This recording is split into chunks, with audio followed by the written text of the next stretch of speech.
Good afternoon, and welcome to the meeting of the Sacramento Cable Commission, and we're going to have the clerk call the roll. Cox. Present. Gora. Here. Gora. Oh, here. I'm sorry. I don't know if the sound is really working very well. You better put your sound up on.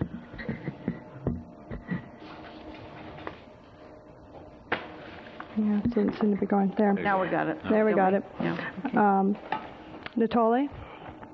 Dickinson. Here. Yee. Here. Kurth. Here. Shelby. Waters. Here. Collin. Here. We have a quorum. Okay, thank you very, very much. And I know we have a busy agenda today, but we're going to do something at the very beginning of this agenda, which is a little bit unusual because we have one member of our group, and we're probably going to let everybody say something if they want to, but we have one member of our group who is going to be finishing up his county service, and that means his service on this Cable Commission board, and he's going to the State Assembly, and we've already had a couple of really good sessions at the Board of Supervisors, giving him a wonderful send-off, complete with a little pig and everything else, which has a lot of meaning to county staff and some of the projects that we've worked on.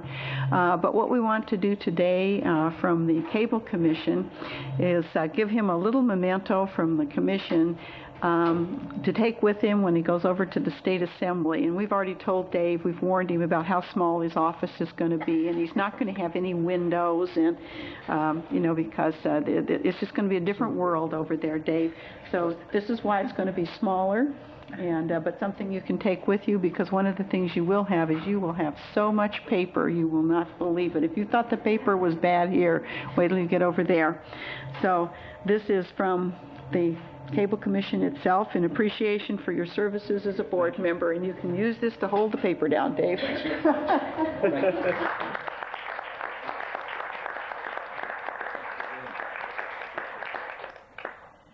And now, if anyone else wants to say anything for Dave, you may among the members, because then we can also excuse him. He's in the process of moving upstairs, and nothing will happen if he's not there, because he's not actually moving anything. He is directing where everything has to go. Madam Chair, I wanted to inquire about these. You want to take this with you, don't you? No. Here, doesn't look to. Don't hit that button. Doesn't appear to have any. We're going to find out, because Ruth is going to make the first presentations, and she'll tell us about it. So at least stay through that. Actually, I removed the batteries from Mr. Cox's so he didn't hurt anything while he was playing with it there. So it's okay. All right, let's see. I think Jimmy had his hand up, and then Robbie, did you want to say something? Please. Too? Okay. Yeah, I just want to say congratulations to our colleague Dave, because one of the things I've learned from Dave on all these years serving with him on different boards and commissions is that he was always on time. And I looked up at the clock today when he came in, and I just doesn't look like he was on time today. But well, I was not coming. Oh. We've got a desperate phone call to please come and join us. But I want Dave to know that I really enjoyed working with him. He called everything the way he saw it. He left no doubt as to where his position was, and that's the way it should be. Thank you, Jim. Okay, Robbie? Thank you. When I came on this commission, I had the privilege of sitting next to Dave, and as a newcomer to the city council, Dave would whisper to me the right, maybe not the right, but the things he wanted me to say. The right. It was the right. The right answers. The far right. Far right, but what he wanted me to say, and I want to thank you for helping me get acquainted when I first came aboard a few years ago. And I couldn't help but notice when these, and apparently we're going to hear about these Comcast remote controls, but I thought maybe this was our answer we should have had a long time ago. When Dave goes off on his long-winded deals, we could just cut the volume down with the volume reducer. Or mute, yes. But anyway, Dave, on a serious note, wish you the best of luck over there, and thank you for the guidance, not only here, but on library and other things. Thank you. Thank you very much, Robert. Thank you very much. And Rob, would you like to say a couple Well, words? I said almost all the nice things I had to say at the RT meeting the last time we met. And so I'm a bit strapped here for new things, and I know how how curt Dave is when I repeat myself, so I can't repeat all the nice things I said the last time. Well, go ahead. Yeah. We can make an exception this one Where's time. the mute button? Well, it has been a pleasure, Madam Chair, to serve. Well, wait. I do have something I want to say on this. Yeah, but not You much time. paused. Yeah, we went through this before. I made the mistake of breathing at the period, so he jumped in on when I was talking. Don't pause. Dave, been great serving with you. We got elected at the same time, and it was just a real honor to be here with you and to learn so much from you over the years, and to, frankly, get some bucking up on those conservative issues when they needed it. You were always good for that, and I'm unfortunately not sure where that's going to come from now, but something will happen. Anyway, good luck in there. We're counting on you. Thanks. Let us know how we can help you, because we'll be talking to you. That's for sure. Thanks. You know, we're all of us know that not only are we going over and take a look at this new office that he has, which I don't even know if he's been assigned one yet, but we all know we'll be over there saying, what have you done lately for us, for Sacramento County, or the city of Sacramento, or the city of Citrus Heights? So, well, Tony, you're... Yes, just briefly, Dave, I'd like to congratulate you and wish you a lot of luck on your new endeavor. And please don't forget the little guys in city government. You bet. And Tony, by the way, is the new mayor. Congratulations. Yes, thank you. Great. Madam Chair, let me thank you. It has been an honor and a privilege to serve on this board. You were talking about offices, and I want to thank my colleague Roger Dickinson, because he made a suggestion to me, and that is that he pointed out that the new governor had spent most of his time in Los Angeles. So I've asked for the governor's office to he's not going to be there. Might as well use it. You have to re-register. Get that space. That's always a little problem. Not as painful as you might think, Dave. A little prerequisite. Well, we're going to start off then the rest of this meeting with the Comcast presentation, and is that going to be you, Ruth? And okay, and then Dave will get to see what this is all about. And let me start by saying congratulations Thank you very much, to you, and look forward to working with you in the Assembly as well. Thank you for giving me a little bit of extra time today. And the reason is I would like to cover three topics, and certainly one is the demonstration of our digital product. I'm hoping that by this time you're all digital customers, but just on the off chance that you're not, I thought I would go through a little demonstration of our digital product. And I also wanted to talk about our 1999 rates today. But before that, I just, based on our last meeting and some discussion about Comcast's position in the community, I wanted to take a little bit of time to give you a little bit more information about what Comcast does do in the community, because we are very, very active in the community. And in 1998 alone, between donations, event sponsorships, free airtime, ticket giveaways, et cetera, we've donated about $750,000 to this community, in addition to obviously the payroll that we have and the people that we employ in the community. But I've asked a few people to come today, rather than my telling you the long list of people that we get involved with in the community to support. I've asked a few of the people that we've been involved with to come give you their perspective on our behalf. So if you wouldn't mind their speaking first, I'd appreciate it. Thanks. Okay, would you like me to call those in order? Or could we have Father Dan come up first? Okay. Father Dan? It's good to see you again. Thanks. It's a long time since I've been here. Right. Congratulations. Thank you very much, Father. Good to see you. Thanks. I think one of the reasons you don't see me here often is because of Comcast, because of what they do for us. They really do a tremendous amount of work for us, and donate to us in many, many ways. Because of them, we collect thousands and thousands of poundage of food, and apparently I'm in Yola County, so I don't get to see it, but it looks like my name is forever running on there, on the cable, and we get great. The fallout of that is very, very good. We get a lot of donors because of that, and twice a year they also put in they put in the envelopes for us, which helps us to keep up a tremendous mailing list. So, as far as we're concerned, they're our guardian angel. This has gone on for a number of years, and they're wonderful to us. And it's with great pleasure that I'm able to stand here and tell you how great they are, how kind they are, and what great community people they are. And I think all of you have a pretty good knowledge of what we accomplish, and we accomplish it because of Sacramento dollars, and so we should be very, very proud of what Sacramento is doing and how Comcast is playing their part. So thank you very much. Thank you very much. It's good to be back Glad you here. could be with us. Thank you. Thanks. Is Tanya? Simon? Different Some name. of you guys know me by Tanya Walton. I know. Got married 2 years ago, actually. But I'm here because I wanted to say thank you, one, to Comcast, because they've been so supportive of Council District 8 in the past, probably 5 years. And I have a brief statement that I'd like to share with you. In 1994, Councilman Sam Pinnell, who I worked for the last, ever since he was in office before his passing, he was faced with a serious problem in his district. Meadowview Park had become infested with gang and drug activity.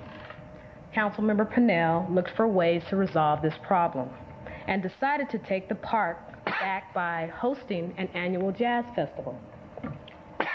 The small, local, and free event featured many local jazz artists, kids' activities, a vendor's fair, and for the finale, an aerial fireworks show. Over the years, this event has taken on the name as the Meadowview Jazz and Cultural Festival. And the normal attendance of this event is actually between 8,000 and 10,000 people. After a couple years of success of this event, Councilmember Pinnell's problem disappeared, and the community had adopted Meadowview as their park for the 4th of July spot of the year. Comcast has been one of our major sponsors each year. They are a major reason why Meadowview Jazz Festival has become so successful. Without Comcast, Meadowview Park might still be the dangerous and unsafe environment it was once before. And I just wanted to say thank you to Comcast. They've done a good job. Okay, thanks, Tanya. Michael Alt?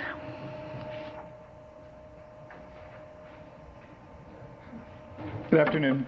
Michael Alt with the Downtown Partnership. Hi. The Downtown Partnership is a constituency of about 250 property owners and 550 merchants within the Central Business District. And one of our major goals that we have is the production and organization of special events and community promotions within the Central City. And we've realized very early on that these events and undertakings were something that needed strong partners. And Comcast has been a significant partner in some of the events that we have done. We are very proud of the events that we have been able to produce with Comcast. The Thursday night markets, the holiday ice rink, the Friday night concerts are all a community participation and event that really stresses some of the cultural diversity that we have in the Central City and has drawn over the past year about 600,000 people to downtown in these events. And it is something in the next year and as years as we go through that events do change, and we realize this partnership that we have in creating a strong partner that helps us focus on the urban revitalization that we're trying to promote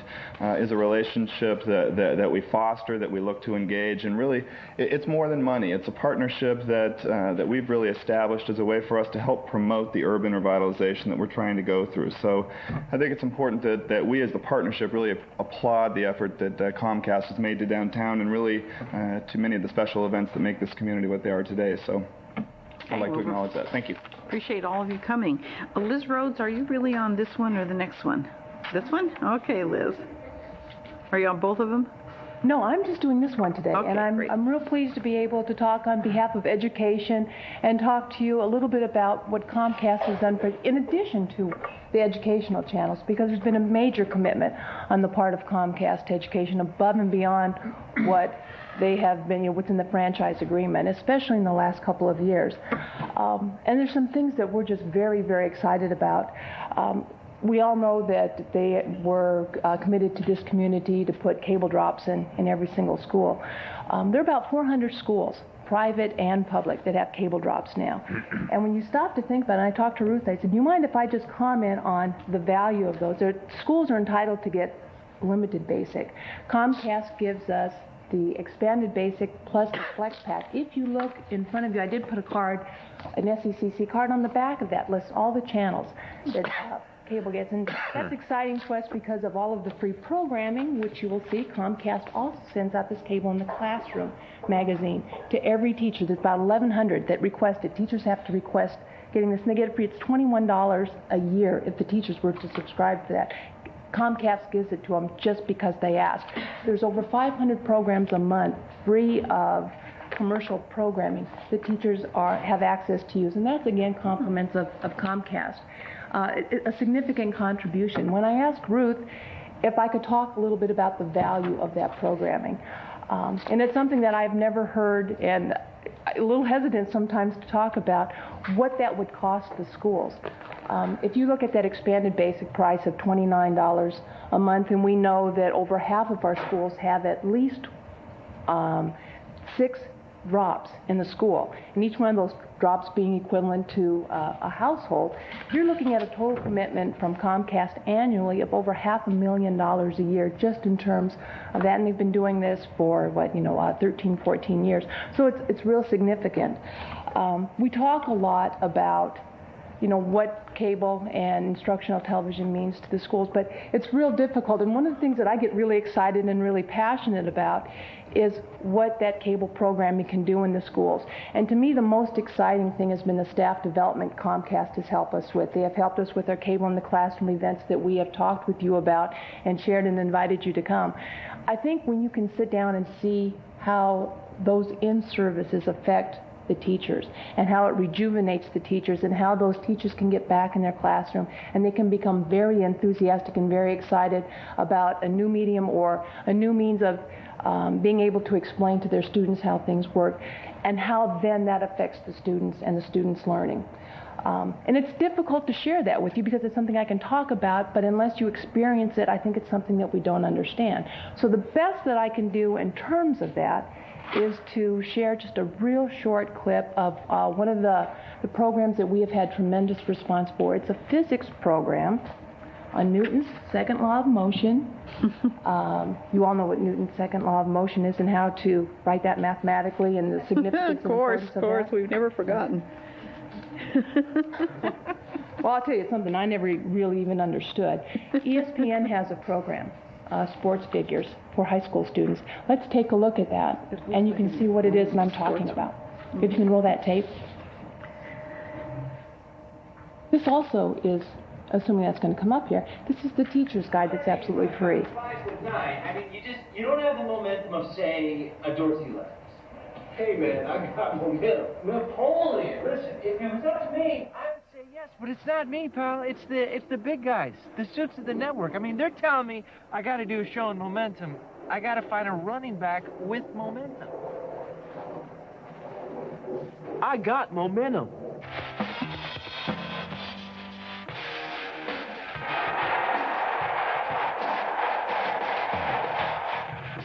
Sports figures. Put your brain in the game. You might think I just kicked that ball, but I did something way cooler than that. I changed the ball's momentum. To change something's momentum, we have to add a force. In physics, we describe the force that changes something's momentum with the word impulse. So, Napoleon, you guys, you take a lot of hard hits out there. Oh, yeah, definitely, on a game-to-game basis. When you get hit, when you get crushed by someone like Derek Thomas, how do you guys just spring back up? I mean, how do you not break every bone in your body? Well, first of all, we had pads on, definitely, and spending a lot of time in the off season getting physically fit and getting prepared for the pounding that we're about to take during the year. What if I were to jump from this diving board and land on the concrete down below? But what if I were to jump from up here and land in the water?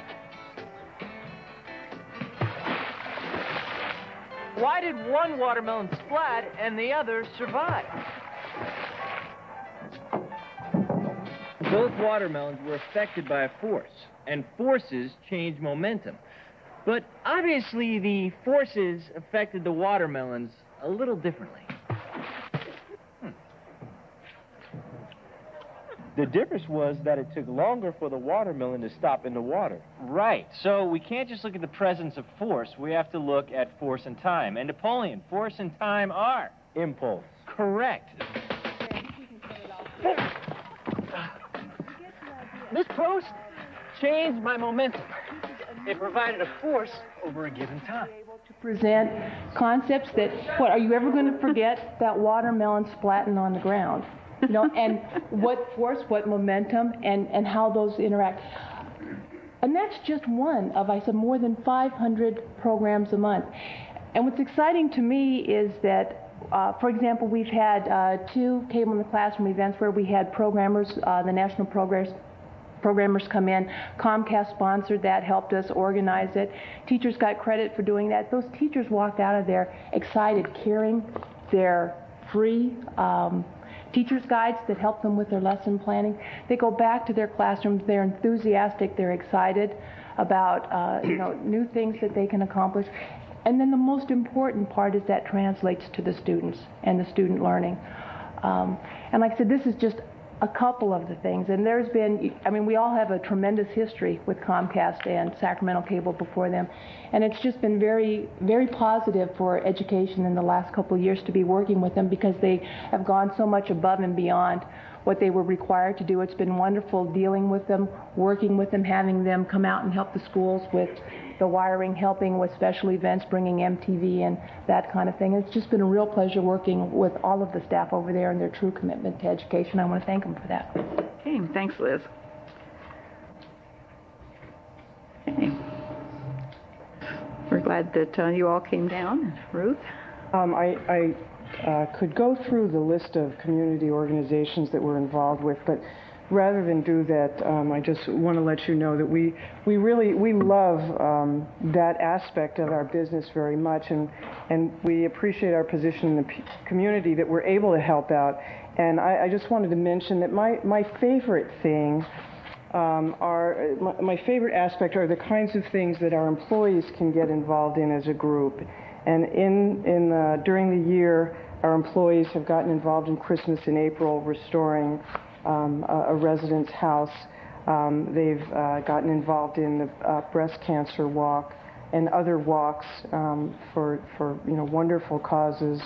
And every year, our employees get involved in a toy drive where they actually go out and buy a toy that a child at River Oaks Center has requested, and those kinds of things. And that's what I'm proudest of that our company does.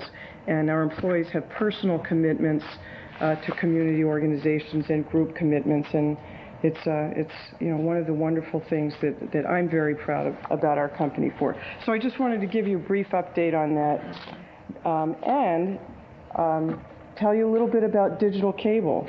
I have today a demonstration for you of what digital cable is all about. I believe you'll be able to see it on your monitors, and we have a set here, and I'll actually even let you use a real remote. Your remotes are just they felt awfully shills. light. But I have one here, and this is sort of the core of the digital cable. Digital cable offers over 150 channels total. It offers about 38 different pay-per-view offerings, 40 channels of digital quality music, different formats, many more channels, multiplex channels of premium television. So, for example, there are 9 HBOs, 7 Cinemaxes, and so forth. And then this is the navigator, which is kind of the core of the whole thing. You can see that the navigator lets you look at what's on television by time, by channels. If you want to look by genre, movies, sports, or children, you can actually search for a specific title of a program. You can look for music choices, special events, pay-per-view, etc. And I'll give you a little demonstration of a few things here. For example, if you want to see what's on at 3 o'clock, it goes through every channel. And what I'll get to here is to show you the phenomenal number of extra channels that are on here. The red shows you movie channels. And once we get into the 200 range, these are the special digital movie channels. And you can see that there's just a huge array of programming available. This is the 500 channels are pay-per-view channels, and you can see that there, for example, Titanic is now on an offering, and I'd like to show you something here. Good Will Hunting, for example, is on, and on this particular, pardon? The language in that is too explicit. You're not going to really show it. Well, no, and as a matter of fact, that's exactly what I wanted to show you. Oh, okay. Good Will Hunting, one of the things that this remote lets you do is it lets you get information on a movie, and this will tell you that Good Will Hunting was made in 1997. You can see the R rating there at the bottom. It gives you a little description of the movie and who's in it. But one of the things that we've done, because we don't want you to have to see any R-rated product today, and you can see there's a little lock symbol there, we've locked out all R-rated product. And this is an option that is available on the menu. So if we go back to the menu and go over to parental control, I hope I know the code. You can see that what is that, TVVA? Is that? MA, okay, so we've locked out mature, we've put a lock on any product that's for mature viewers. And we can also, if we wanted to, lock out a specific channel. If we wanted to lock out Metro Cable even, we could go to 14. For shame. But for example, if we wanted to block out MTV, so a child couldn't come home from school and sit in front of MTV. I won't go all the way through to get to MTV, but... that's a good one to lock up. I think we're coming up to it. There you go. We would go ahead and just lock it out. And if somebody, we'll try to do this, if someone tried to tune, whoops. Oh, It's kind of interesting. That's the infinite. If someone tried to tune to 41, it would tell you, you'd have to enter a code to get there. Who assigns that code?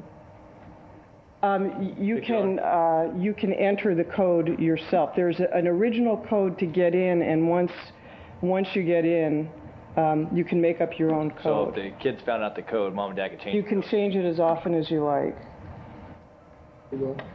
Well, now I can't get back. All right, I'll enter my code. Okay, we'll get out of MTV. Back to 14. And I'd like to give you an opportunity to try this. So I just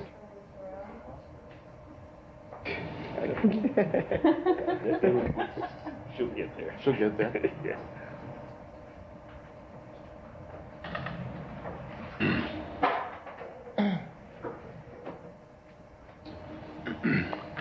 Here's a real remote.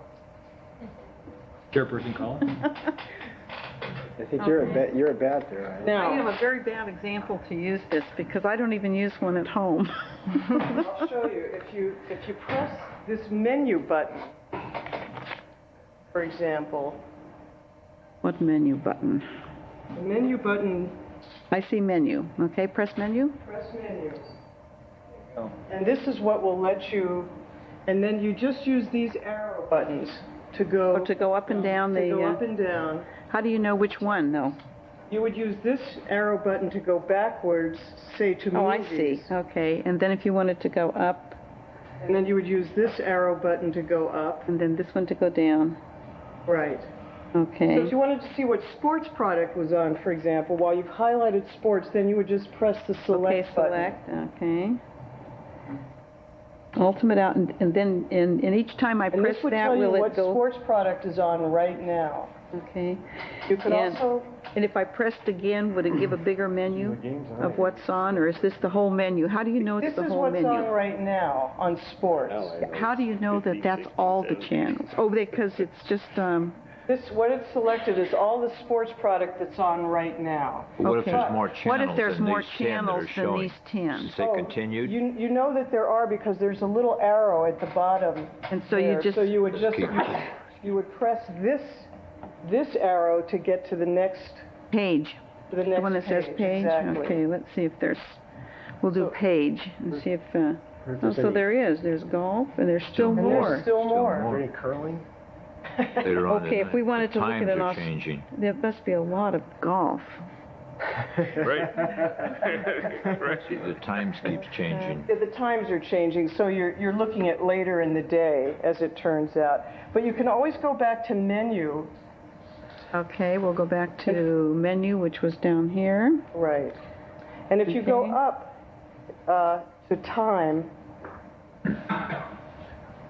and then press the select button to look at the time, you can see it says 3 o'clock, and there's an arrow on the right there. And by pressing that arrow, you can look for programming later in the day. Oh, I see. And in fact, you can go out as far as a week to find programming. Huh. This arrow, again, lets you look at other channels. And for example, if you press the select button now, and you would be on Hogan Family. Well, no, I'm sorry, you'd have to go back.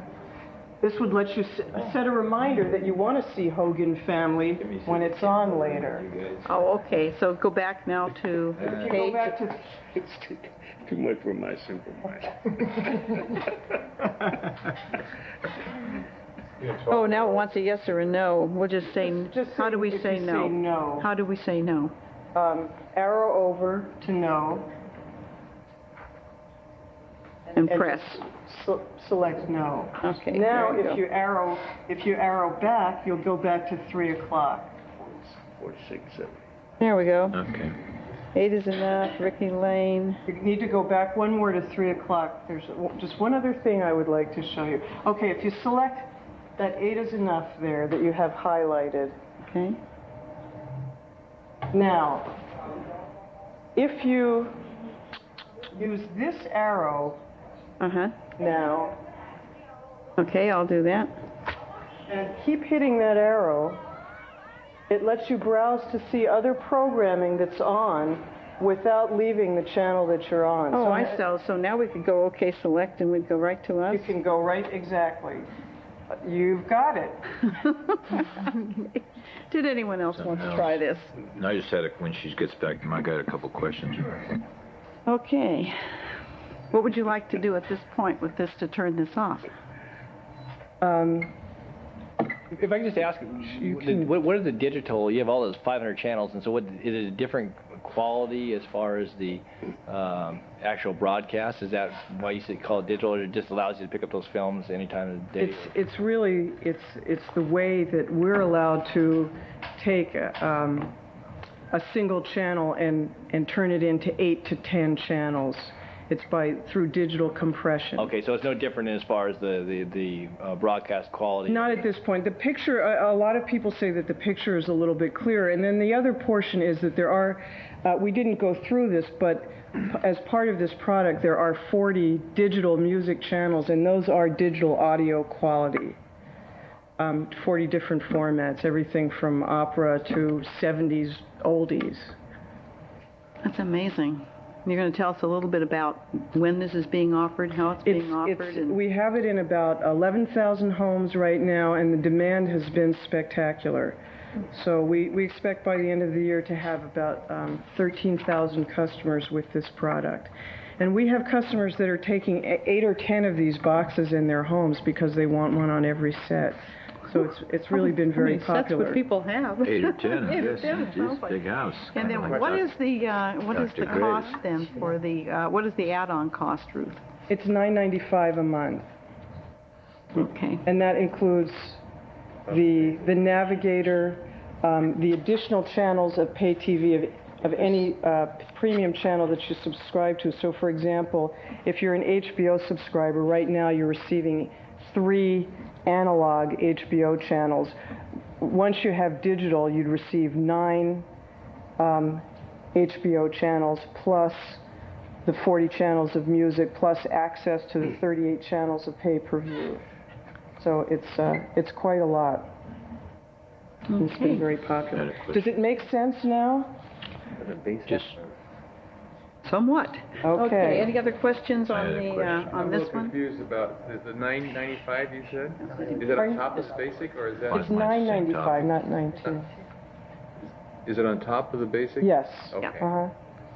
But the $9.95 includes the box. So, for example, if you have a Scientific Atlanta box right now, it would replace the Scientific Atlanta box, which I think is $280, and so it would be $9.95 minus the $280 additional.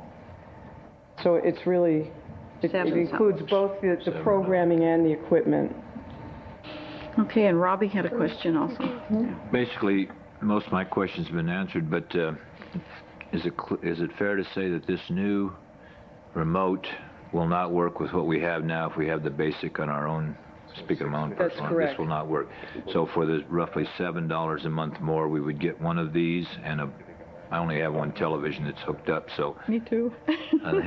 We're deprived. But, so I'm just trying to clarify for the listeners out there that if for $7 roughly, speaking ballpark figures, you would get a new box for your single television and one of these remote controls, which would access all the things we've just seen demonstrated. Is that correct? That's correct. And if we Only did it not, would have batteries in it. It'd have batteries in it.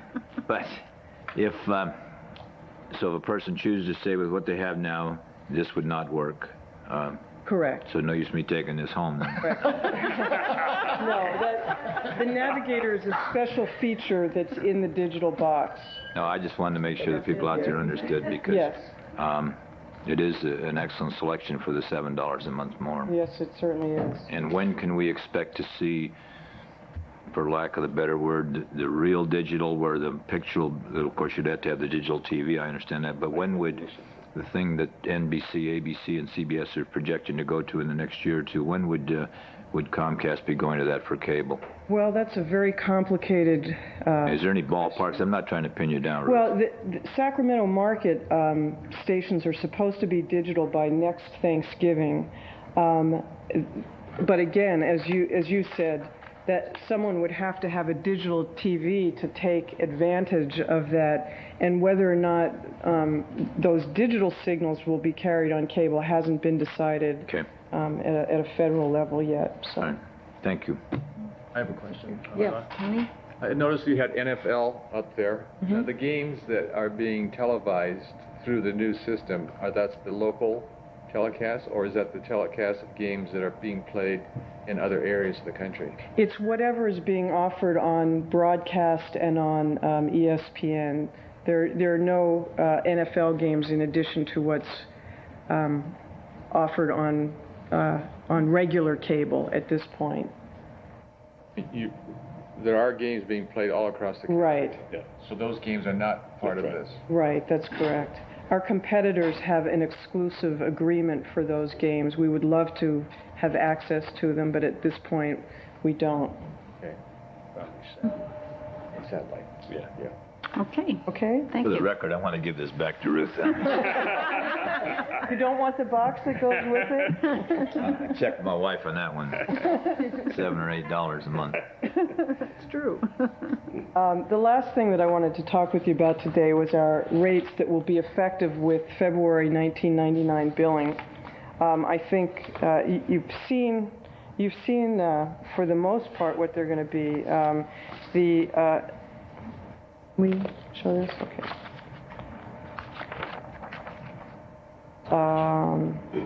The economy basic rate, which is our 27-channel service, is going to drop by 18 cents to $11.47. Expanded basic, which adds an additional 36 channels, is going up by 88 cents to $15. So for a total of 70 cents on our regulated basic service product. Our total preferred service product is going up to $31, an increase of $2.02. Equipment prices for both types of converters that we have in the system, other than our digital converters, are dropping a little bit, and the remote price is dropping a little bit. Our premium, in other words, HBO and Showtime, Disney and Cinemax offerings are each on an a la carte basis going to increase by $1, and our premium packages, and that means grouping of 2 or more premium channels, will increase by $1.25. And that's pretty much it. And what I wanted to do is just put this in a little bit of context, because we know from speaking with so many cable systems around the country how much lower our cable rates are than in other systems. For our basic and expanded basic cable service, which is really quite an amazing service, it's 63 channels. Very few cable systems in the country have that many channels yet. We're clearly lower than most major cities. We took a sampling here, and it's really a random sampling. You can't find a combination that for 63 channels anywhere that's under $27, which we still are, even with the new rates that will be going into effect. It's very typical to be in the $30 to $35 range. What this chart shows you is a breakdown of those same rates on a system-by-system basis. We have 27 channels for $11.47 for our economy basic service. That's just a much larger offering than you'll find in other cable systems in the country. And then we clearly have a lower rate for the expanded basic that you add on to that. And again, on a cost per channel basis, and this is really fairly remarkable as well. We have the lowest cost per channel rate of almost any cable system around, and this includes systems in our immediate vicinity. We wanted to show you systems in other capital cities and systems in California and sort of similar size cities, but if you look at rates in West Sacramento or our competitor with the WBS system in Sacramento, or the Jones system in Roseville, which is about to be a Comcast system, on a per channel basis, we're significantly lower than other systems. And also, when you add in our unregulated tier, our FlexPack tier, our rates and channel offering are still significantly lower than other areas. So we think that we're very competitive, and we think that we offer our customers a terrific value for their dollar. And we know that when they come from other cities or go to other cities, that they have an even greater appreciation of what they get here for the price. So we just wanted you to have an opportunity to see that. Have any questions? Okay. It's very disconcerting having this here. I never want to have it Never want to have it again. Because I get to see things that I wish I didn't know about myself. But anyway. Okay, no questions Okay. then. Thank you, Thank Ruth. you. And we'd better give all this equipment back so we can... Oh, okay. Well, we'll correct it. All right. Okay. There's so many of them up here. This one's a heavy one. Real one. That one. The real one. Okay, thanks. We'll go on then to item 2, which is the grantee status report, and the first person is Ron Cooper.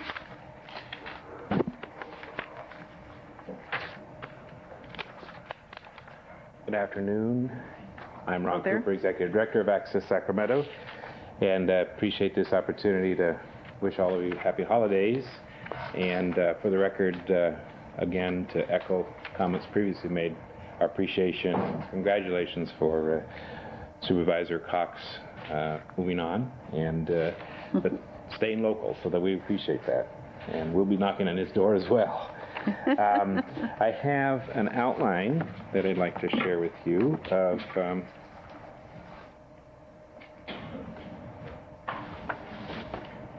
an overview of our Community Media Center activities since we last saw each other about 3 months ago.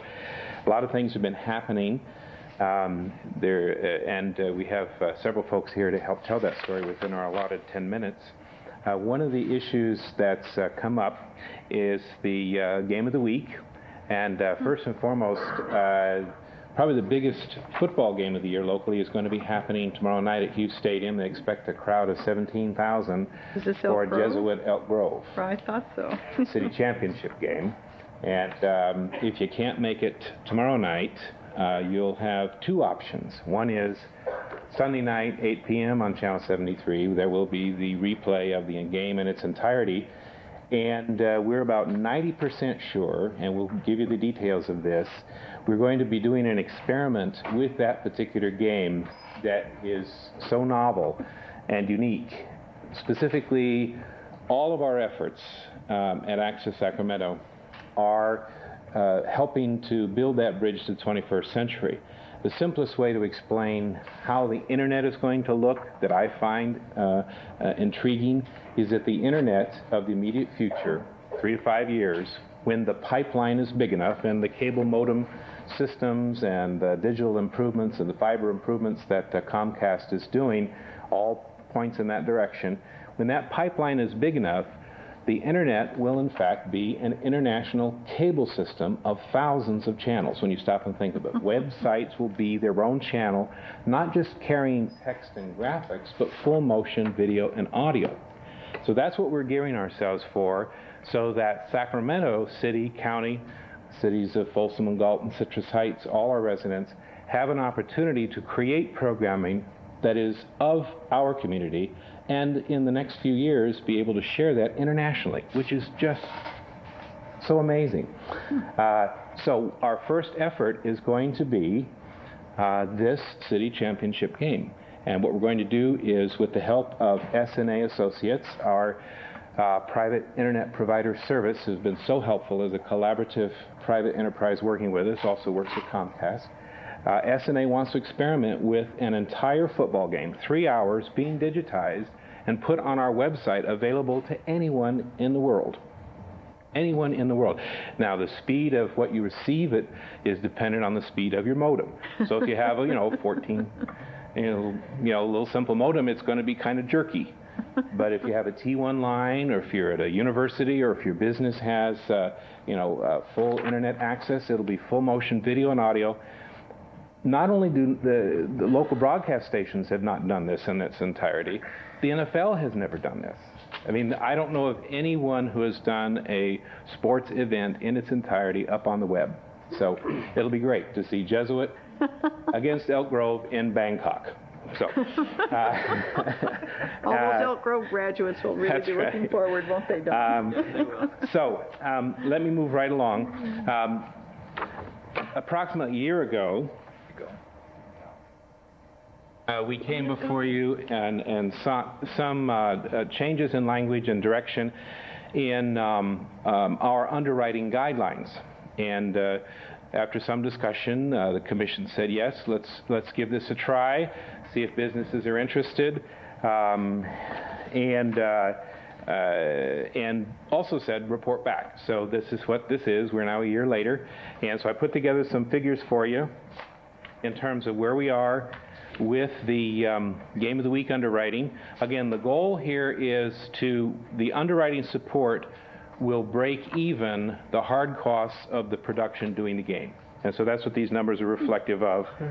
You could see there where we had 97 total of underwriting revenue of close to $10,000, and already in 98 we've increased that to $22,000 on the path to break even, so that the production cost to do the Game of the Week year round is not costing anything out of the Cable Commission's grant. On the back side of that page, I just want to hit some of the lessons that we've learned along the ways. Again, most of the crew on Game of the Week are a core of our staff, but most of the crew are either back to work adults, change of career adults, ROP students, or juniors and seniors in high school themselves, or recent graduates, CRC students. This is their first paid television career position, doing the Game of the Week. We found that high school and college staffs and viewers and boosters have been extremely supportive of Game of the Week, and have commented that local media coverage has increased in the past couple of years because of the Game of the Week exposure. All of a sudden, local has become really important for other stations to do. We've gotten higher visibility in local media because of the event. Comcast has been generous in offering us available times to do promos on other channels. The acknowledgments that you allowed us to expand a bit have been appreciated by participating businesses, but again, many businesses think of television as a commercial enterprise, and so there is always that dilemma. Often, in terms of businesses appreciating the content of the games and other programming on Access, do say Channel 73, that's not an ideal location. So you've heard that story before, but it's true. It's true. It's not an ideal location. And the revenue versus expenditures in the first year and a half are still on the negative side, but we're predicting that break-even point in 1999. So we'd recommend to continue the underwriting guidelines. They're working for us. We hope you agree that we as an organization feel that it is worthwhile, the Game of the Week, to continue this financial support because of the goodwill that it generates in our community. And we look forward to that break-even point in the very near future. Moving along with the presentation, I'd like to introduce now I have a question first, Ron. Oh, sure. Mm-hmm. You cite Channel 73 location as an underwriter that you just spoke to. Do you have any statistics to show what the number of underwriters are when you used to be down at the lower end of the band versus 73? Has it dropped off dramatically, or do you have those statistics to show who used to support you and doesn't, just because of the location of 73? Let me try to give a simple answer. I'm not asking for hard figures, just a ballpark. The issue of seeking underwriting, first and foremost, is that you have content that businesses are interested in. And we have made attempts in the past in terms of seeking underwriting for programs on Access Sacramento with very limited results. The reason why we ventured forth in terms of Game of the Week is a locally created program that sells itself, in effect. So the statistics from when we started Game of the Week and actively seeking underwriting versus before is virtually 100%. In a sense of actually getting business to say, yes, indeed, put my logo on that show, I want to be seen. Okay. So it's been dramatic in that. And with that, for those who have deemed to put their logo, the word has been good. They've been good word of mouth. They stuck with us. Most of the underwriters have stuck from last year to next. And so that's always the question, and that's the most challenging one, and that is local content, local programming. When you go to a regular business person, they're thinking in terms of, network programming or PBS, dramatic series from England or, programming of that kind. So you do have to do an extra sales pitch in terms of local. And sports seems to be the magic door opener for us in that regard. Thank you. one-time increase that you provided to Access Sacramento. We've talked about our ways of expending those funds in the coming year, but perhaps one of the most significant ways, and we once again appreciate your help, is the ability to add a new person to our staff for the coming year as our community outreach coordinator. We were very pleased in terms of the applicants and the strengths of the applicants, but one did stand out during the evaluation process and very familiar probably to all of you, and that is Sue Pearson-Atkinson. And she has joined us now with extensive background at the local broadcast arena and several different stations, continuing relationships with the PBS station KVIE, and wonderfully well-known and well-received in the nonprofit community. And the reason for that, and I'll just end with this, is that she is who she seems to be. She is a genuinely wonderful, warm person, and has been really welcomed by the community of producers and the nonprofits that we work with. So I'm going to turn the rest of our presentation over to Sue. Okay, thank you. Welcome, Sue. Hi, thank you, Ron, for such a nice introduction. Good to see all of you. See you also. I think joining Access perhaps qualifies me for a record now, having worked for the most number of TV stations in a single market. Probably true. You go across the dial, and I've worked for every one now, and it is this one, in a way, completes a circle for me, and I'm very excited about it because I currently still produce PBS programs that go out nationally. I'm very proud of that, and I continue to do that. But this lets me be a champion and an advocate of what is really closest to my heart, and that is local television. And local television is and has been in some jeopardy for a number of years. Every station has felt the squeeze on local programming. And though many still do local programs, because I'm still connected to so many in town, I know very well that they always try to get dual purposes with whatever they do. So a local program that cannot go out regionally or nationally is not as attractive as just simply a local program. Access, though, is your good neighbor. It's meant to be local and stay local, even though putting it out on the internet eventually is going to put it out to the world. But the focus, the importance, I think the shining star is that we will continue to be the symbol of our community. This is your good neighbor television station. And I'm excited to be a part of that good neighbor effort and keep local television local and keep it great. One of my functions, I'm going to tell you, I see three parts to my job. And one is to meet with the volunteer producers who bring the programs in to air and be kind of a brainstorm initiator with them. Help them find out what their problems are, what their needs are, try to raise the bar on quality. Give them some ideas. I know as a producer myself, when I'm working alone, I feel very limited in terms of creativity. But when I have a group to add to that, the creativity just explodes. And that's what I want to do with the producers who share their talents with Access and to our community. The second part of my role is to reach out to other nonprofit groups and bring them in. You don't know us. We're your neighborhood. You can share with your neighbors what you're doing, and I will help them get their message out, help them brainstorm ways to put a good product on the air. I'm currently working with one of these not a new organization, very old organization, but they didn't know what was available, the Red Cross of Sacramento. And now, and I'll make this connection a little bit later, now they understand they have some opportunities, so I'm going to be meeting with them and other groups to try to get new programming. And lastly, to work with local media, and I'm fairly well connected here to do that, and to collaborate.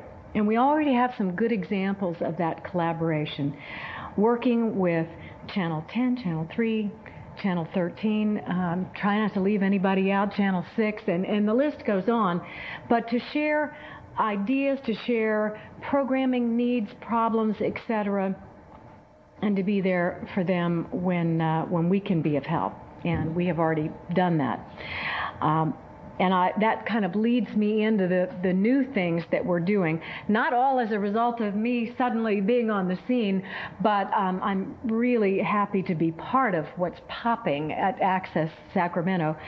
Number one, very soon, Access will start carrying a new block of programming from the Recovery Network. I've seen it. It's incredible quality, and I don't just mean visually. I mean, this is the kind of program that makes you feel good about being part of the solution and not part of the problem. The people who put Recovery Network together are putting together programs that help people heal from addiction problems, substance abuse, alcoholism, hard drugs. The list of human drama and despair is quite long, and the Recovery Network is addressing this. Not just with ideas, but with really concrete solutions that people can use to change their lives. And what we're going to do to offer this program and make sure it's local, because that's what we do best, is to bring in the appropriate local organizations that are helping out with kicking addictions to cigarettes, alcohol, any manner of problems in this whole recovery arena. And those groups will come in and do an introduction to each program that we carry of the Recovery Network, letting our people, our neighbors, know where help is available in this community and how they can access it. And I'd like to call it Access to Recovery. And I'm just thinking this is a star on our chart, and you too, for just being part of the commission. The next program that's new and will soon be on the air, we've taped 3 of these programs, is called Meet Your Principal. It brings the high schools from the Sacramento City Unified School District into our neighborhood to showcase how their school is wonderful. And each high school is unique, and as you know, has very special programs. And this is a chance for these principals, who will, in effect, be co-hosting with our host, but talking about what's special about this school and bringing people in from the school to actually speak to the special programs they have, speak to school spirit, neighborhood spirit. We've done a program with Burbank, McClatchy, Hiram Johnson, and we will continue. This will be a regularly scheduled program, and the enthusiasm is very high among the high school principals that we have been meeting with. Next is the Story Project, also very exciting, an effort to connect with the literacy problems in our neighborhood. And we endeavor to bring a storytelling to television, helping people connect with books. Now, isn't this a unique idea? Television saying, okay, we're going to read to you, and now after we do, turn off the set and get a book. What a great message, something we all can be proud of. We're working on that. The Sheriff's Department has just okayed a program that will not only be carried on Access, but Channel 10 has made a commitment to carry this program. We don't have a name yet, but we have quite a few possibilities. If you would like to suggest one, please feel free. But all of these will be regularly scheduled programs once a month addressing community safety issues. And because this is one of these collaborative efforts that I mentioned, where other stations are working with us and us with them, Channel 10 and Access and perhaps some other stations, to really make sure that we have a top quality program addressing problems that need solving, that need attention in our community. And I'm also working on one on local organ donation issues, because there is a shortage of organs for transplantation, and the critical issue is education here. There's been a lot of research done that shows that the primary reason families say no to donation when they're faced with this kind of a crisis decision is because they're not sure what their loved one wanted. There's a lot of information that needs imparting, and we propose to put together a program that will let our community know about the issues surrounding organ donation in our community. And this isn't lastly, because there's so many things happen, but this is the last one that I'll speak about today. Access Academy, which is really going to be that bridge to the next century, that is going to be the triumvirate of Access Sacramento, radio, television, and now computers and internet. Access Academy is going to be the state-of-the-art computer network, training local people, bringing them into the highest end possibilities there are. Now, I know when you say state-of-the-art in 1998, you have to say this week, and next week is something different. However, Access Academy endeavors to put the highest speed, the highest quality computers, Macs, PCs, with the capability of doing video editing and video streaming, to do everything that the techies are doing with computers, and be a training center for our schools, for our communities, and offer that next step in what's happening. It's a way for us to stay current, stay on top of, but be really the leading edge here. So we're very excited about establishing a network of computers, some 20 and more computer workstations that ROP students can come and train on, community members, our good neighbors can come and learn to use and be experts. There are possibilities for lots of job training, but also community communications. I want to let you know just quickly about some of the things we have done, not just doing, but the election season, there was tremendous coverage of candidates and issues with 2 League of Women Voter programs. We also had playback of the California Channel statewide candidate programs, which was quite comprehensive, included 60 candidates, and Access Sacramento played an 8-hour block 6 separate times. That's a lot of community spirit there, and a very important issue of elections and involvement of our neighbors.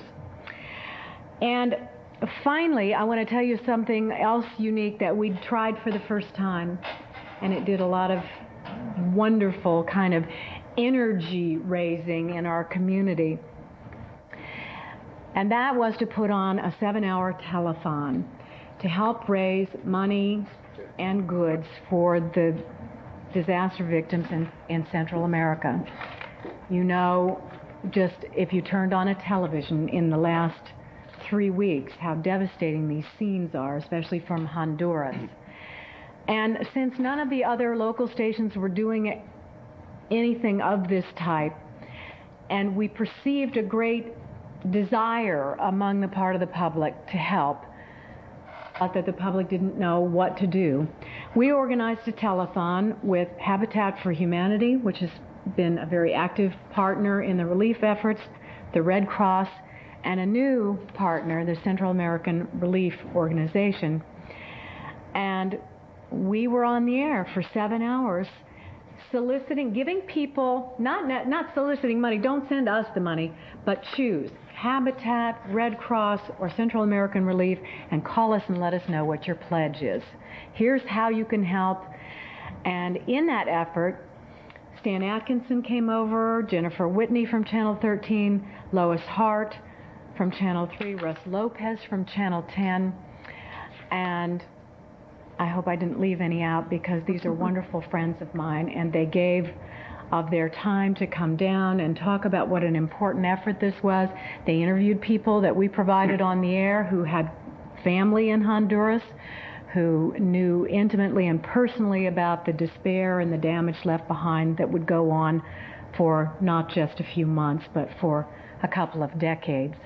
This speaks to the kind of collaboration I was telling you about, that we can be there for our brothers and sisters at the commercial stations and at public television, who also felt a great need. Stan Atkinson told me, and for those of you watching, He is no relation, although I get that question almost every day. Are you and Stan married?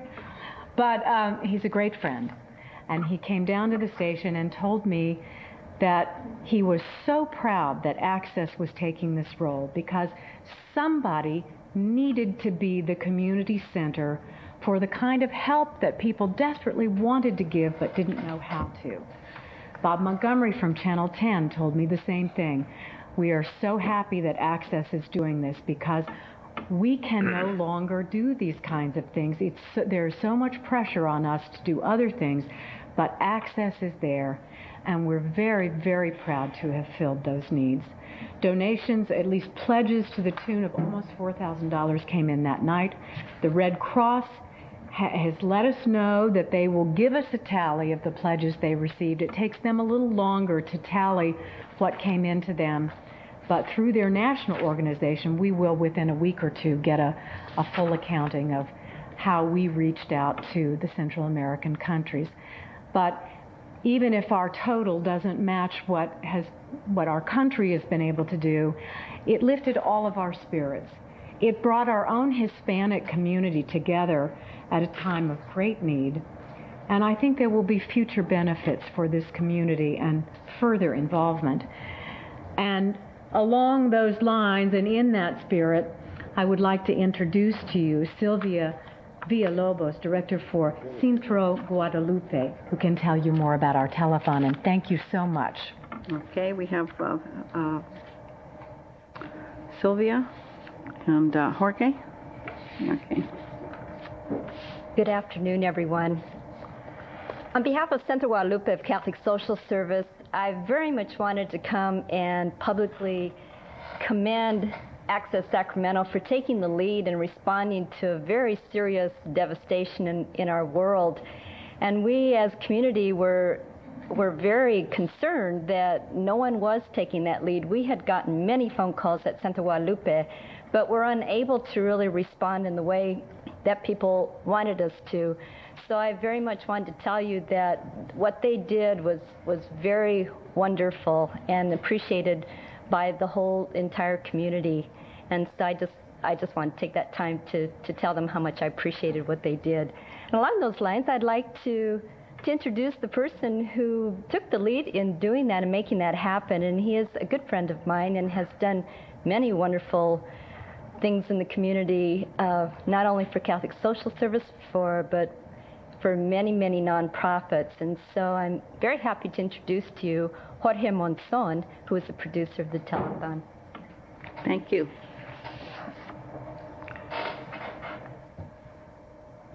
Thank you very much. I'm Jorge Monzon, Production Director at Access Sacramento, and really had a pleasure to work with Sue Pearson Atkinson and many of the people both in the English and Hispanic media.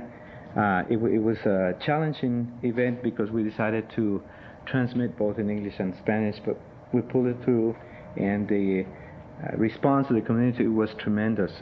So from the part on behalf of the Central American communities, Guatemala, San Salvador, Nicaragua, and Honduras, we'd like to thank Access Sacramento and all volunteers that made this possible. Just to update Sue, just today we got another shipment of medicines from Tremont Hospital in Marysville and UC Davis at a tune of about $8,000 worth of medicines, which will be going to Central America next week. So thank you very much. I have prepared a very short clip to give you an indication of the mood and the truly community event that happened that day, November 17th. Thank you. Thank you.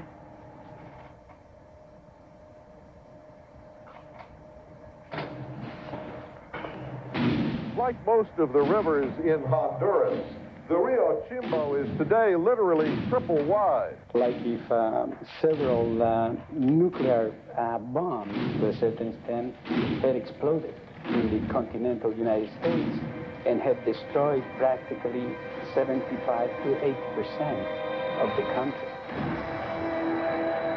2 weeks after the disaster, these people are facing a new disaster. It is not over. They have not rebuilt. They are facing a wave of health problems, potential epidemics that may wipe out another 11,000 people. We hope not. And with your help tonight, you can make sure that some of these people in desperate peril can survive this disaster. Así como nosotros tenemos bebés, piensen en los bebés que se quedaron sin padres, en los bebés que necesitan ahora agua, comida, medicina, ropa, cobijas, casa, todo lo necesitan, pero tienen que recibir nuestro amor desde aquí. So to get up and running again as a nation is something that's just out of the question for the next many years. Logistically, we work with the existing Red Crosses in Nicaragua, Honduras, El Salvador, Guatemala. We've worked with them before. And so as we bring supplies in, often we'll buy the supplies from surrounding countries.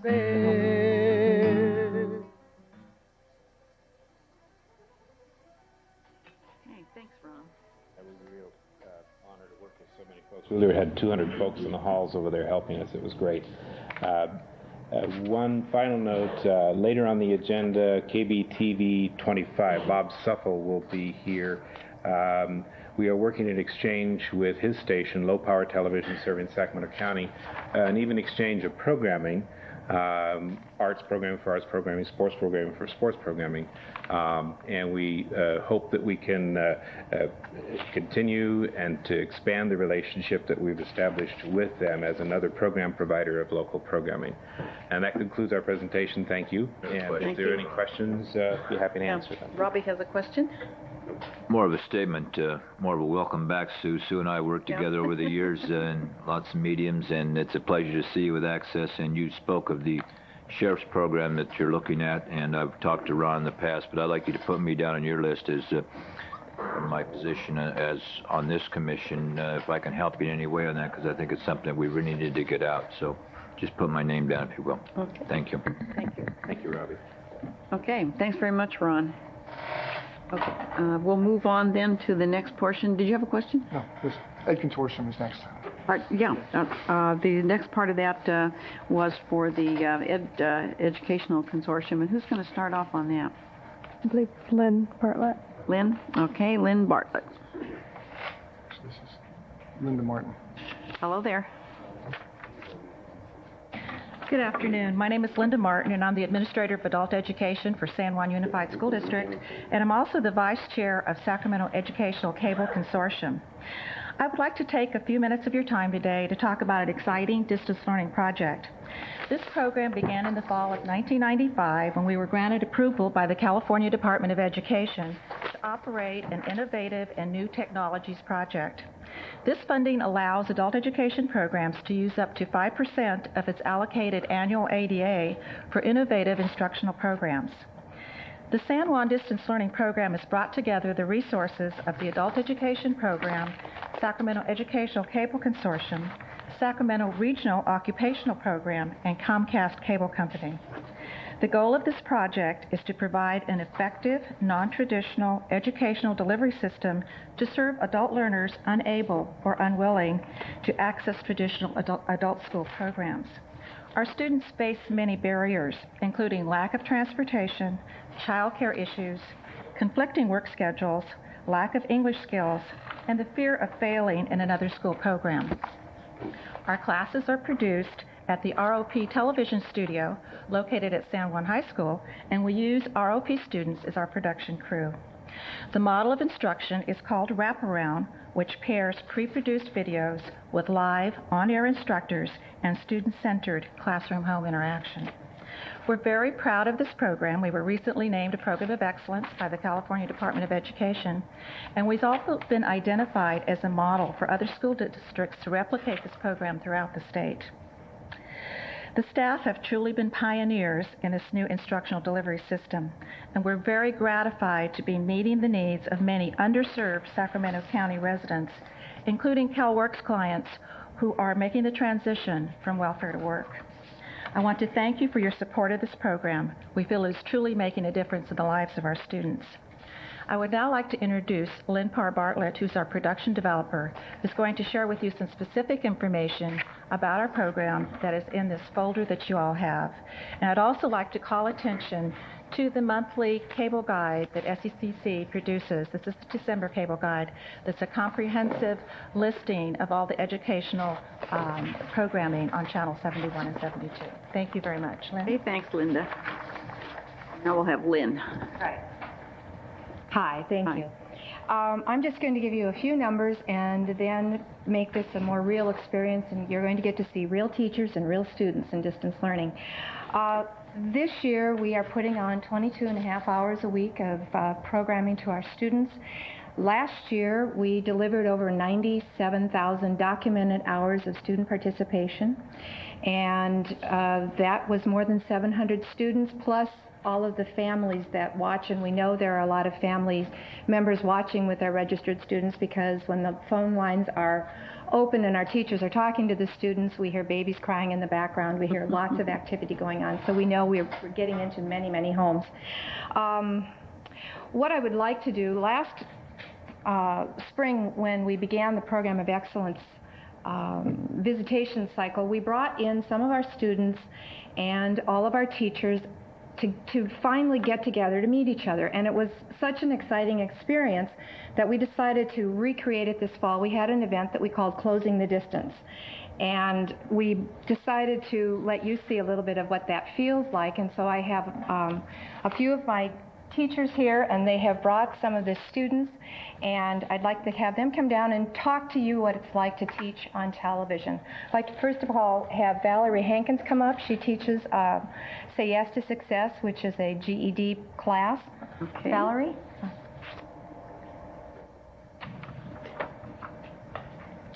My name is Valerie Hankins, and I teach Say Yes to Success, which is a GED preparation class.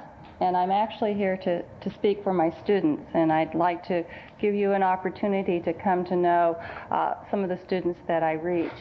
I have a mother who is a mother of triplets, and often when I pick up my voicemail from her, I hear the children in the background. I also have a couple who have a child that is on life support, and so these types of students are unable to attend the traditional classroom. I also have students who tape my show, and I know this because when I pick up my voicemail, it'll say 11:05, so I know that they have come home from work and watched the show. I also want to share with you some of the students that I have met. I hold office hours in the late afternoon and evening time period, and so some of my students are able to come and meet me in person and take official GED practice tests. A student who did just recently attend one of my office hours told me that before she left home, her husband said, "Oh, no one who's on TV is going to talk to you." And she came to the class and took an official practice test, and after talking to her, I invited her to attend my morning reading class because I felt that would help her speed up her test-taking process. And so she has been attending my class. She worked out a schedule with her daughter. They have a truck that they share, and so she had told me her daughter now has to get up earlier so that she can drop her mother off at school, then take her child to childcare, and then go to work herself. My student then said her part of the deal is that she will walk the 2.5 miles to go and pick up the truck and go home in the afternoon, and then come back and pick up her daughter and the grandchild. So that's been rewarding, and now we have that student back in the system. Also, I had another student that I met during our Meet the Teacher night at Winterstein, and this student was very reluctant to be identified as a GED student. Many of my students are. They are embarrassed. They are hurt, feel that they've been hurt by the traditional system. They don't want to be known. They don't want it out that they don't have a GED or a high school diploma. This particular student enrolled and requested that we not have a return address on the materials that we sent her. She did not want her roommate to know that she didn't have her GED. But she lost her job. She had a full-time position and lost the job, and so she came to my office to Meet the Teacher night, took an official GED practice test, and she is now attending my morning reading class. So I just wanted you to know that these are real people, real students out there, and that they have many challenges and hardships that they are trying to overcome, and also earn their GED along the way through watching our program. Thank you for your time. Thank you. I'd next like to have Susan Nichols come down. Susan teaches ESL citizenship, and she has brought one of her students who I would like you to ask questions if something occurs to you. Susan?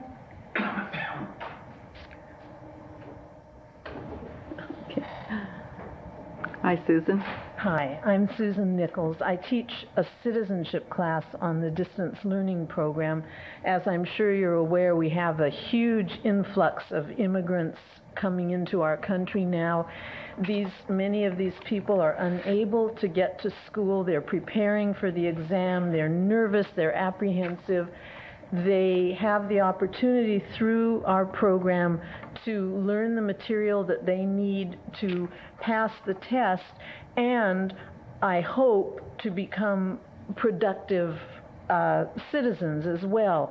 And many of them will call at the beginning, say, I just want the list of the 100 questions. Just tell me the 100 questions. And I keep telling them, you're going to have so much more than that by the end of this, because you won't have just a memorized list. You'll really know what those questions mean, what the answers mean, why these are the answers, and you'll understand the process. And one of my loyal students, Lorraine Fletcher, has agreed to come today to talk to you a little bit about what the distance learning means to her. Okay, thank you. Well, I just want to say I'm so happy to be in Susan's class, and I really appreciate that they have the distant learning, because when I don't drive, I didn't want to go out at night to get to some school to get home. And when I really understand everything Susan says, and I enjoy her class very much. Great. Thank you very much for coming down. Anyone have questions? Dawn does. Yeah. Maybe they have a question. Yeah. Lorraine, how long is the class, or Susan, how long is the class from beginning to end? The class meets 1 hour a week, or 1 hour a day, 2 days a week. And this year we're running it from September through June. Last year we did 2 18-week sessions, but we have some more materials this time, some videos to enrich the program, so we're able, and I bring guests into the studio to talk, so it's a school year course. And do you get a bit of the 100 questions as you go along throughout the year, so you keep people not only interested, obviously, but you keep their involvement with that? And she keeps us just a little bit at a time. A little bit of enticement there, right, Lorraine? So you'll stay through till June, right? So, well, that's good. Well, congratulations to you, and the best wishes on when you get done with the course. Thank you. That's wonderful.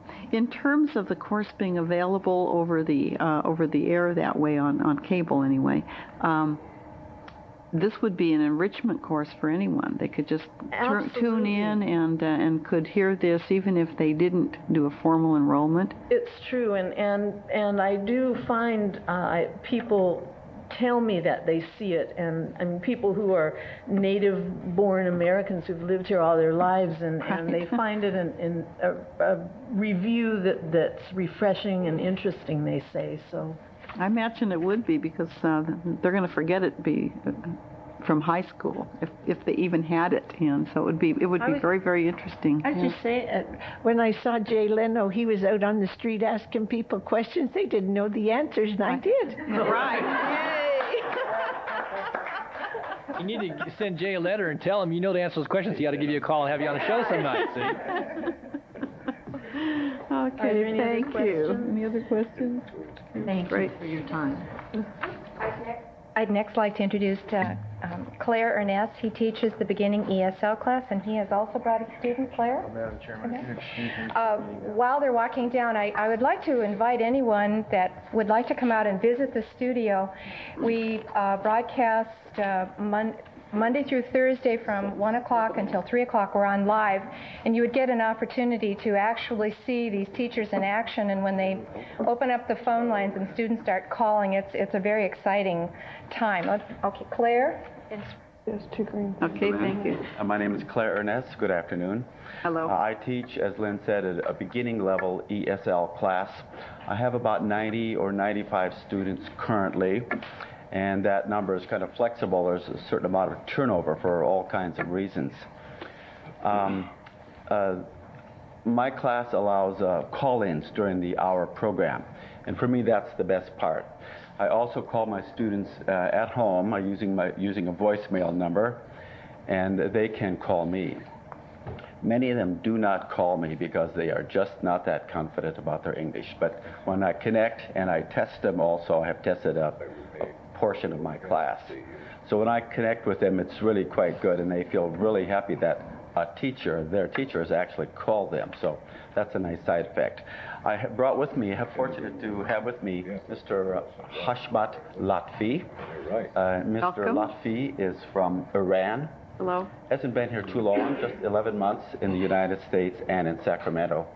And I'll let Mr. Latfi say a few words, and then you may have a question or two for him. And if you do, please slow your speech down a little bit, please. I know that feeling. Good afternoon. Good afternoon. Hello. My name is Heshmat. I and my family living in Sacramento. I like to watch TV class, and I well understand my teacher when I watch TV. Okay. Thank you very, very much. You're welcome. And we can watch you on TV now, too. You're on TV, so you can tune in. Thank you. Thank you. Thank you very much. I think one of the things that is the most rewarding about doing this is the fact that our teachers and our students have a very strong connection. I was trying to describe our programming to another distance learning program in the state today, and I said we have dirt under our fingernails. I think that's because we are very basic. We love working in cable. We love having that connection. Every student that has the ability to spend the basic cable service has a television in their home. It is a very accessible technology.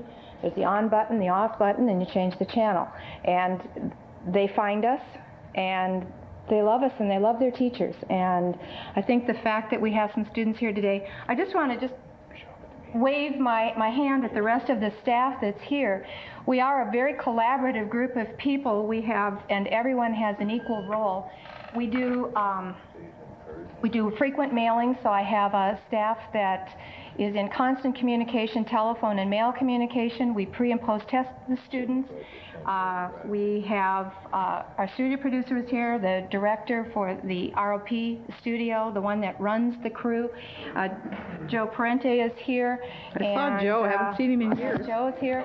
Yeah. And his the daughter? Other teachers that we have, Pam Pennick, who is another studio producer that we have. I also have Sandra Carter, the ESL instructor.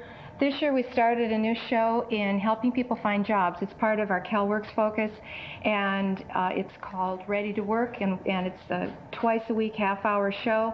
Annie Campanelli is the teacher for that program.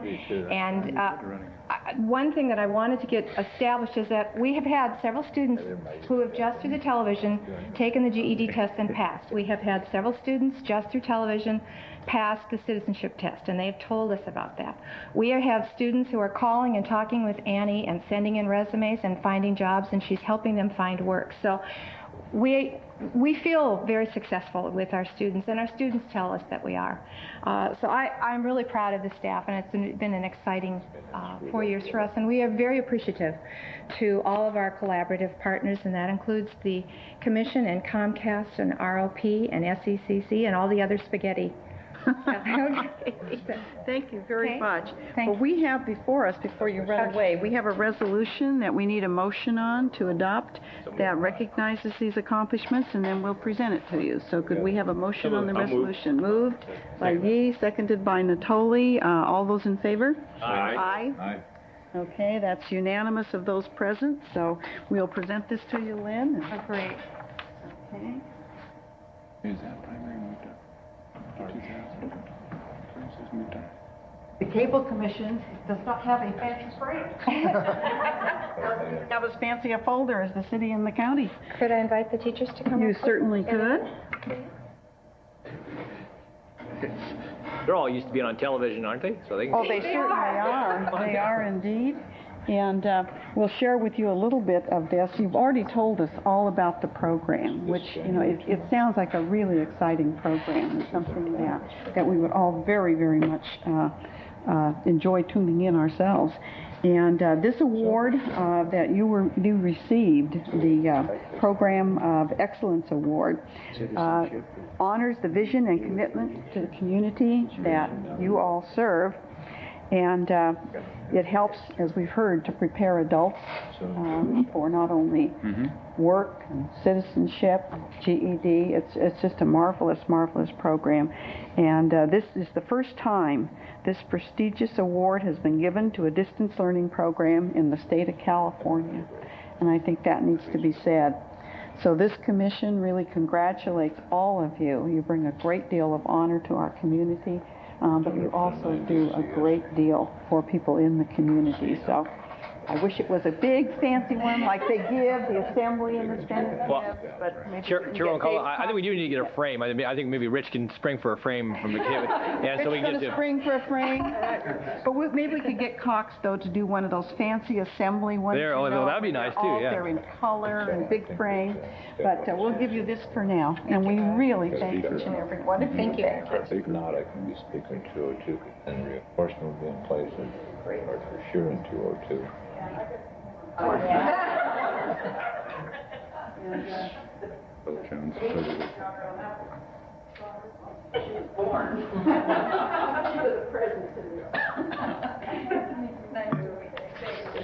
Big round of applause, huh?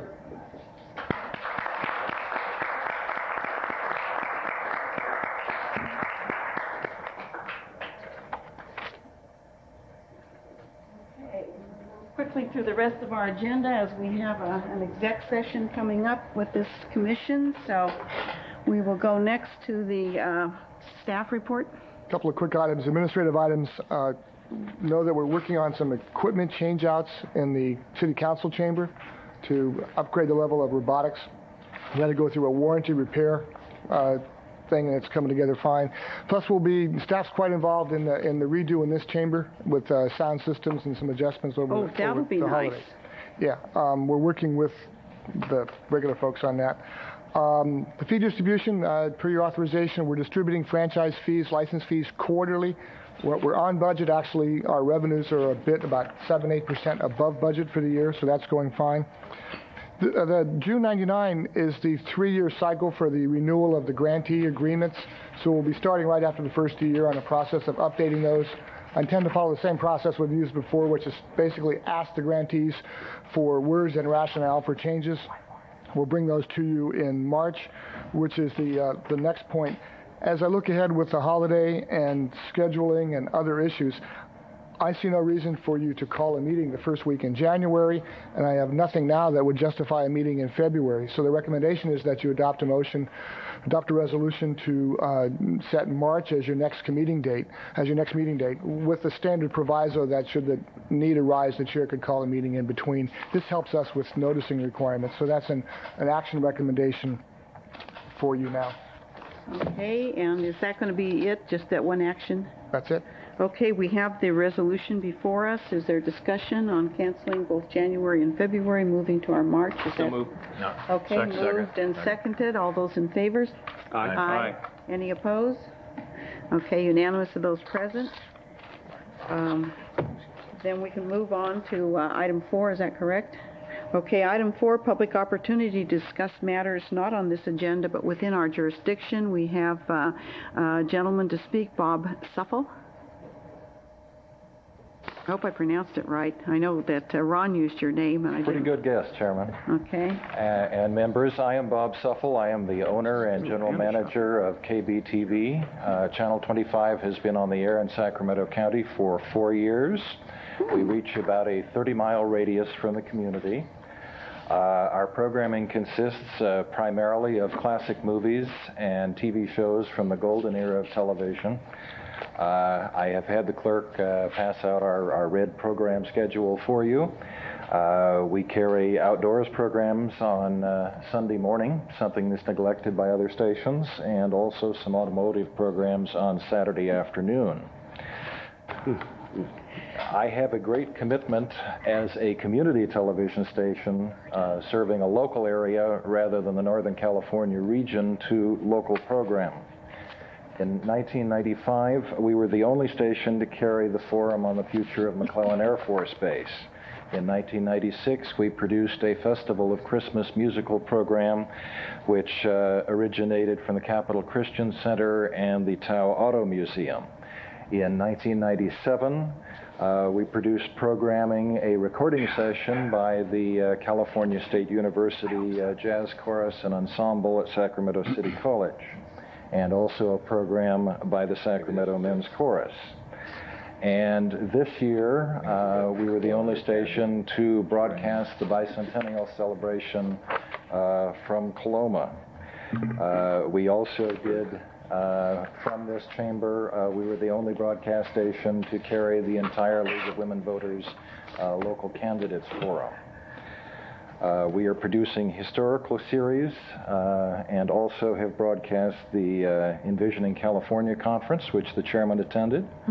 And also, we have been the only station to cover all of the live federal campaign contribution hearings and the hearings by the House Judiciary Committee on the President's impeachment. When the KCRA sale goes through, we will be the only locally owned and programmed station in Sacramento County. When I looked at expanding our local programming, a lot of the performing arts groups I talked to said, well, did you know that some of our performances have been taped by cable access? And as a consequence of that, I talked to Ron Cooper and have been talking to the board of Access Sacramento about the possibility of exchanging programs. And we have worked out an agreement whereby I would provide them an opportunity to cablecast programs that we have broadcast, and they would provide programs that they have cablecast for our over-the-air audience. And we have followed the restriction previously established, since mine is a commercial station, that we would not interrupt their programming for commercial breaks, nor would there be commercials immediately adjacent to it. And that brings me to the purpose for my appearance before you today. This will be our first public announcement. We have negotiated tape-delayed coverage of Sacramento State Hornet basketball, starting with their January 2nd game. And we would like to exchange this sports programming for Ron Cooper's Game of the Week.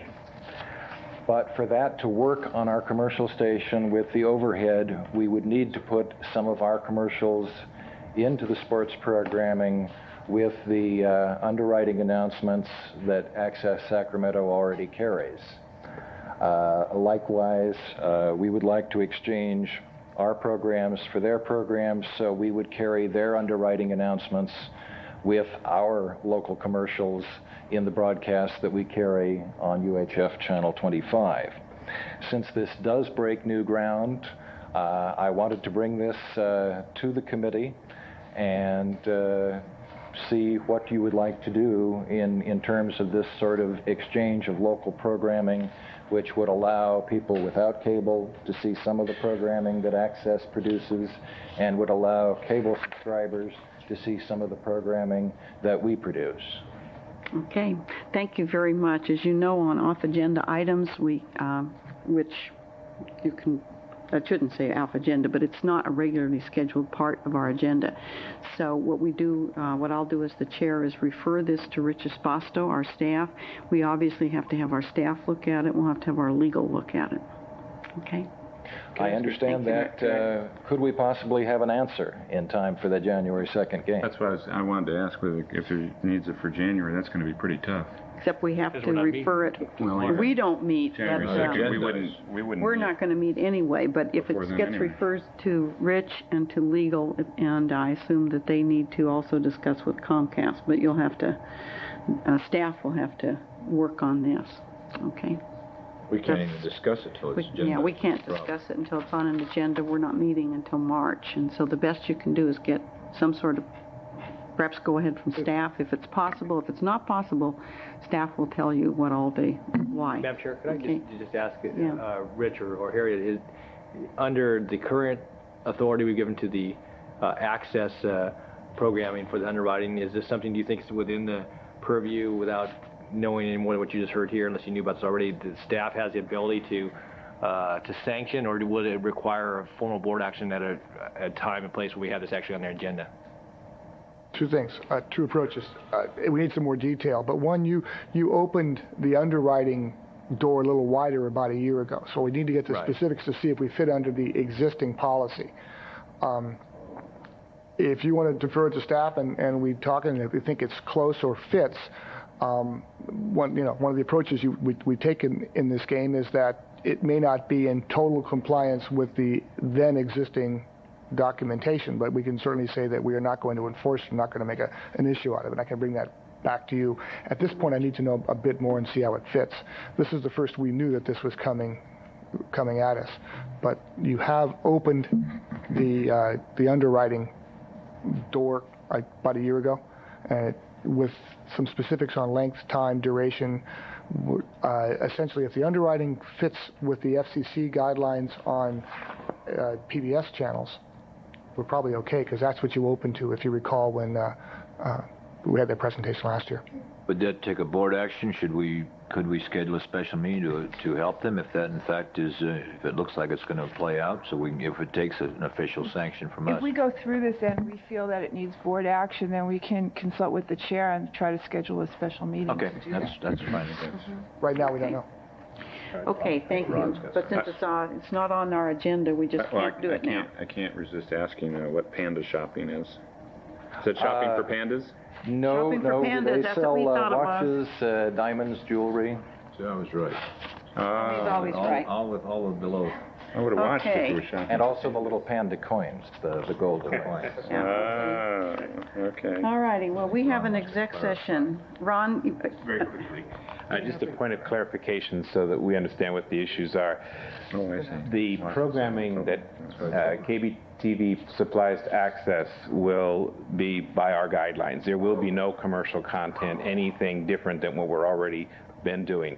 The question that Mr. Suffel is bringing to us and to the Commission, and we look forward to working with Rich and your attorney, the question is our programming on a commercial station and then adding commercials when he runs those programs. Yeah, and I think Rich understood that, and he just needs to meet with you. Okay, we'll have you do that. But we do have to recess now into exec session, please. Do you want to make the, do you have the card with the announcement? I think there will be an announcement after the closed session. No, I do not have the card. Then let's have our attorney read out. So the attorney can read the reasons why we're going into exec session. Okay. Well, we're going into closed session on pending litigation for County of Sacramento et al. Versus Scottsdale. I anticipate that there may be an announcement at the end of the executive session, at which time the board will come back into open session to make that announcement. It's my understanding that that announcement will not be cable cast, but people can call in to hear what the announcement is or be told what the announcement is. Okay, thank you. Thanks, Sharon. Okay.